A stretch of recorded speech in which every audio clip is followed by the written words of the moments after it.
라디오 책방. 책 속에서 삶의 지혜를 찾아보는 시간, 희망의 책 대전본부 강신철 이사장님과 함께합니다. 안녕하세요. 예, 안녕하세요. 네, 교수님 앞에서 11월에 대한 이야기를 좀 했습니다. 오프닝에서. 아메리칸 인디언들은 11월을 이렇게 말했대요. 먼저 파라파호족은 모두 다 사라진 것은 아닌 달, 체로키족은 산책하기에 알맞은 달, 테와 푸어블루족은 만물을 거두어 드리는 달, 이렇게 불렀다는데요. 교수님에게 11월은 어떤 이름을 붙여주고 싶으세요? 올해 미처 못 만난 사람 만나는 달. 그러게요. 거리두기가 그래도 좀 완화가 돼서 백신 네. 패스도 있고 좀 백신 접종을 다 같이 하고 만나면 참 좋을 것 같다는 생각이 듭니다.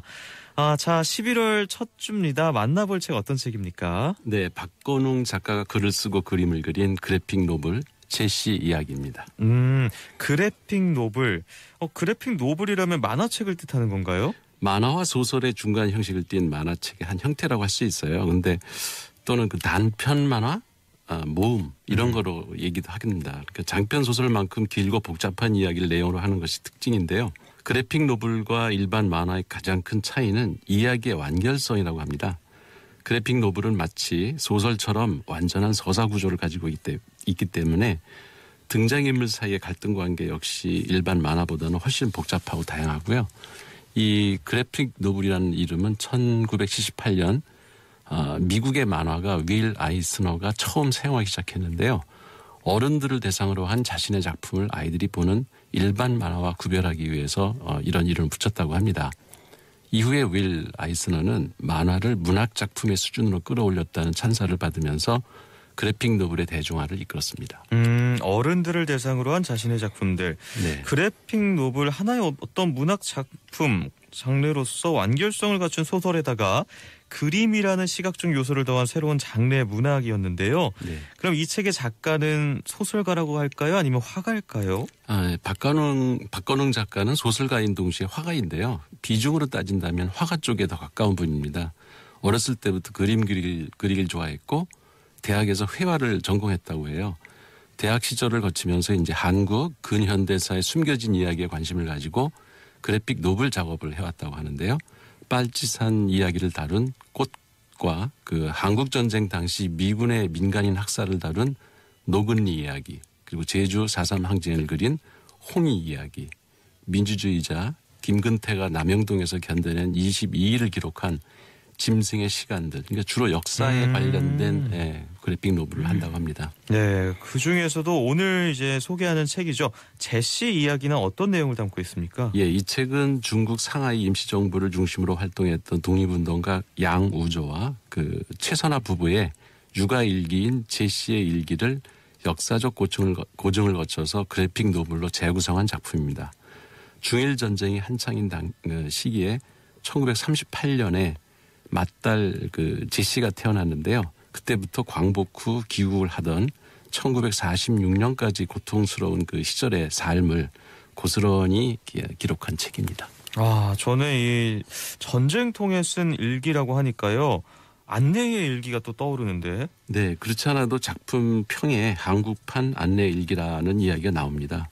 평범한 가족이 겪는 그 전쟁의 참혹함을 생생하게 묘사했다는 측면에서 안내의 일기와 상당히 유사한데요. 차이점은 안내의 일기는 안네 프랑크 작가 본인이 직접 체험한 것을 기록한 것인데 반해서 이 제시 이야기는 제시의 부모가 전쟁통에 아이를 낳아 키우면서 겪은 이야기를 제시의 딸, 다시 말해서 양우조 최선화 부부의 손녀딸이 책으로 출판했다는 점이 다르죠. 할머니, 할아버지가 엄마를 낳아 기르면서 적어놨던 육아 일기를 그 손녀가 직접 책으로 만들어낸 건데요. 그렇다면 최선화 부부의 손녀는 또 어떤 분이었는지 궁금합니다. 예, 제시의 일기를 책으로 출간한 그 손녀딸 김현주라는 분은요, 현재 미국 실리콘밸리 한국 학교 교장으로 재직 중인데 한국 비하 발언과 역사 왜곡으로 논란이 됐던 일본 작가의 그 소설 요코 이야기를 바로잡기 위해서 이 제시 이야기를 써가지고 미 교육부 공식 도서로 지정하는 운동을 펼치고 있다고 합니다. 그러니까 독립운동가였던 할아버지 양우조의 피를 이어받아서 한국의 역사를 세계에 제대로 알리는 훌륭한 일을 하고 있는 거죠. 참고로 그 일본 작가 가와시마 요코가 쓴 요코 이야기는 미국의 초중학교에서 역사 교재로 채택이 돼서 일본이 한국을 식민지화한 역사적 배경은 설명하지 않고 한국인을 마치 가해자인 것처럼 묘사하고 있다는 반응을 불러일으켰던 문제가 있는 책입니다. 네. 미국 내 그 한국계 학부모들이 2006년부터 요거 이야기의 퇴출을 주장했지만 미국 여러 주에서는 여전히 이 책을 역사 교재로 쓰고 있다고 합니다. 그에 비해서 이제 제시 이야기는 역사적 사실 있는 그대로 반영했다는 평가를 받고 있고요. 실제로 이 책은 프랑스어로 번역이 돼서 유럽에서 일본의 잔학상을 알리는데 또 한 몫을 하고 있다고 하니까요. 문학의 힘을 새삼 느끼게 하는 그런 책입니다. 정말 그렇네요. 육아일기의 형식을 빌리곤 있지만 우리 역사를 세계에 알리는 훌륭한 책입니다. 그런데 제시라는 이름이 생각해보면 흥미로워요. 당시에 그 흔히 짓던 한국식 이름은 아니잖아요. 이게 영어 이름인가요?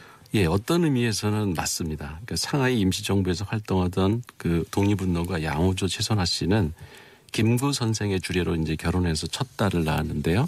돌림자 제에다가 전 세계를 누비고 살라고 그 옛날에 제시라는 서양 이름을 딸에게 주었다고 합니다.